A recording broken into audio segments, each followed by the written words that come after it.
ఏం పని లేదు, ఎలక్షన్స్ అయిపోయినాయి, నిన్నటిదాకా అయ్యా అప్ప అని తిరిగిరు కదా, మళ్ళీ ఇప్పుడు ప్రజలంతా వాళ్ళ చుట్టూ తిరగాలి, ప్రజలంతా వాళ్ళ చుట్టూ తిరగాలి.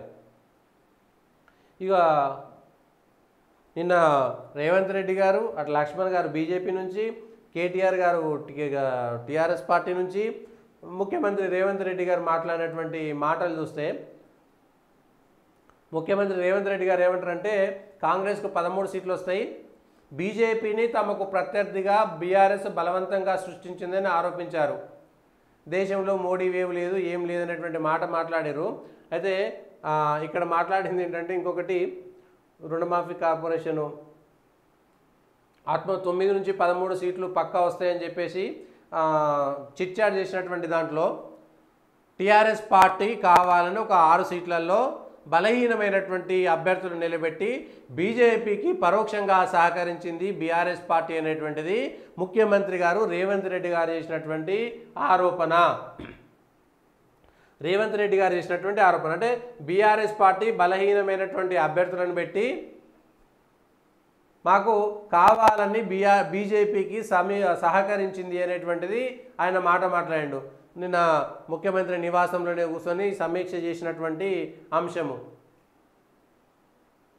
దాంట్లో మాట్లాడుకుంటూ చిట్చాట్లో చేసినటువంటి దాని ప్రకారము కావాలని కేసీఆర్ తన కూతురును కాపాడుకోవడానికో, కేసీఆర్ కుటుంబాన్ని కాపాడుకోవడానికో, మోడీతోటి సఖ్యత ఉండడం కోసం, బీజేపీ పెరగడం కోసము కేసీఆర్ కావాలని ఒక 5-6 స్థానాలలో బలహీనమైనటువంటి అభ్యర్థులు నిలబెట్టి బీజేపీని ప్రొజెక్ట్ చేసింది అనేటువంటిది కాంగ్రెస్ ఆరోపణ.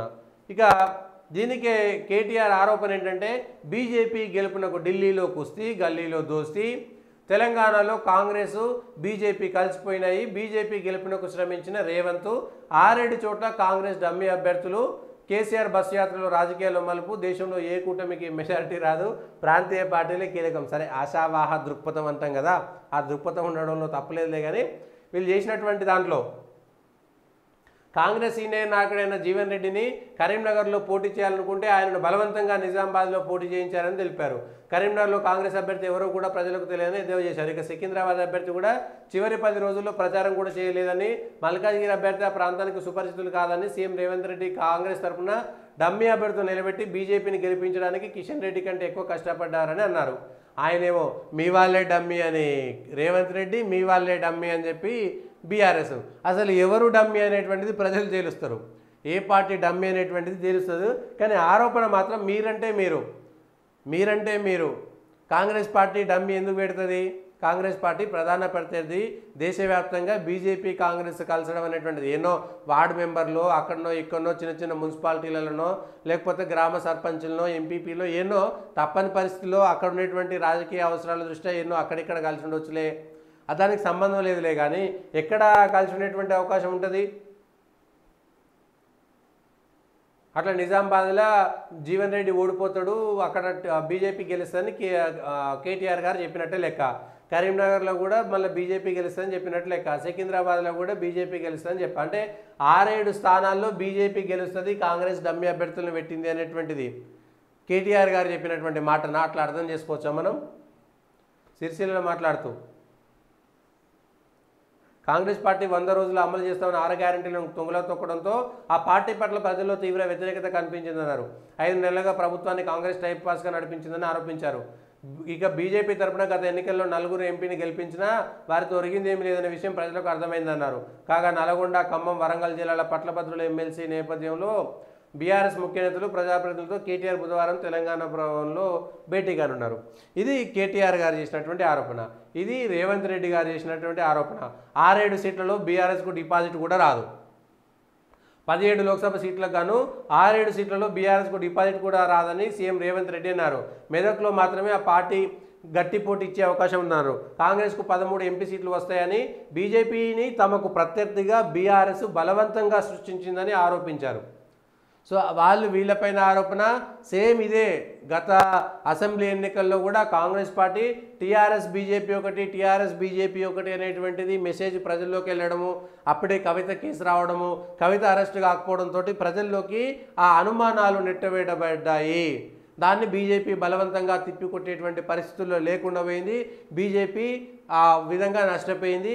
అట్లనే అయితే ఇప్పుడు అదే నడుస్తుందా మళ్ళీ? సరే, ఇప్పుడు ఎన్నికలు అయిపోయిన తర్వాత ఇప్పుడు మళ్ళా అదే బీజేపీ తరఫున వీళ్ళిద్దరు కొట్లాడితే మీరుగా బీజేపీ ఏజెంట్ అంటే మీరు బీజేపీ ఏజెంట్ అని రేవంత్ రెడ్డి కేటీఆర్ ఒక దిక్కు మాట్లాడుతుంటే, ఈ బీజేపీ ఏమో రేపు పొద్దుగాల కాంగ్రెస్లో బీఆర్ఎస్ విలీనం కాయడం, కాంగ్రెస్ బీఆర్ఎస్ ఒకటనేది బీజేపీ ఆరోపణ. 3 పార్టీలు కూడా మా వాళ్ళు డమ్మీ కాదు, మీ వాళ్ళే డమ్మీ, మీ వాళ్ళు కాదు మా వాళ్ళు డమ్మీ, మేం కాదు మీరు వాళ్ళతో కలిసి ఉన్నారు, మేం కాదు మీరే వాళ్ళతో కలిసి ఉన్నారు, మీరిద్దరు ఒకటని ఇట్లేదో కుర్చీలాట ఆడతారు చూసిరా, కుర్చీలాట. అసలు ఎవరు ఎవరి కోసం సహకరించారు అంటే ఎవ్వరి పార్టీ వాళ్ళ కోసం పనిచేయలేదా? దీన్ని బట్టి బీఆర్ఎస్ కాంగ్రెస్లో విలీనం అవుతుంది కాబట్టి బీఆర్ఎస్ కాంగ్రెస్ కలిసి పనిచేసిన అనేది బీజేపీ ఆరోపణ, డాక్టర్ లక్ష్మణ్ చేసినటువంటి ఆరోపణ. లేదు రేవంత్ రెడ్డి మోడీ మెప్పు కోసము కావాలని తక్కువ ఏది బలహీనటువంటి అభ్యర్థులు పెట్టిరనేది కేటీఆర్ ఆరోపణ. కాదు బీఆర్ఎస్ఏ కావాలని అలా కేసుల కోసము మోడీ కోసము బలహీన అభ్యర్థులు పెట్టారనేటువంటిది కేటీఆర్ ఆరోపణ, ఇటు రేవంత్ రెడ్డి ఆరోపణ, అటు బీజేపీ ఆరోపణ. అసలు ఎవరి కోసం పనిచేశారు అంటే ఈ లెక్కన కాంగ్రెస్ కోసం పనిచేయలేదు, కేటీఆర్ టీఆర్ఎస్ కోసం పనిచేయలేదు, బీజేపీ కోసం పనిచేయలేదా? అందరు కలిసి మోడీ కోసమే పనిచేసారు ఏంది? కేటీఆర్ చేసిన ఆరోపణ కానీ రేవంత్ రెడ్డి గారు చేసిన ఆరోపణ, వీళ్ళ ఆరోపణ ప్రకారము బీఆర్ఎస్ బీజేపీ కోసం పనిచేసింది, వీళ్ళ ఆరోపణ ప్రకారము రేవంత్ రెడ్డి బీజేపీ కోసం పనిచేసిండు. అంటే కాంగ్రెస్ కోసం పనిచేయలేదు, బీఆర్ఎస్ కోసం పనిచేయలేదా?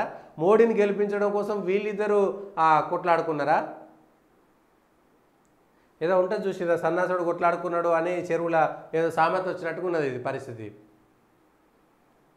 జోగి రాసుకుంటే బూడిద రాలేదని ఇద్దరు కలిసి వీళ్ళు అనేటువంటి అంశమే తప్ప అసలు ఎవరి కోసం పోటీ ఎవరి కోసము పనిచేసారు అనేటువంటి అంశం పైన మాత్రం క్లారిటీ ఇవ్వలేదు ఇప్పటిదాకా. సో వీళ్ళు చేసేటువంటి ఆరోపణ ప్రకారం తెలంగాణలో కాంగ్రెస్ పార్టీ బీఆర్ఎస్ పార్టీ రెండు కూడా బీజేపీ గెలుపు కోసమే పనిచేసినాయి, అనేటువంటి విషయం మాత్రం క్లియర్గా అర్థమవుతుంది. సో ఎవరు డమ్మీలు అనేది ప్రజలు తేల్చాలి, ప్రజలు ఆలోచించాలి. ఇక వీళ్ళు చెప్పేదాని ప్రకారము బీఆర్ఎస్ కాంగ్రెస్ రెండు కూడా బీజేపీ కోసమే పనిచేస్తున్నాయి అనేటువంటిది క్లియర్ కట్గా అర్థమవుతుంది. కానీ బీజేపీ ఏమంటుందంటే కాంగ్రెస్ కోసం బీఆర్ఎస్ పనిచేసింది, కాంగ్రెస్లో బీఆర్ఎస్ విలీనం అవుతుంది ఎన్నికల ఫలితాలు వచ్చిన తర్వాత అని బీజేపీ ఆరోపణ చేస్తుంది.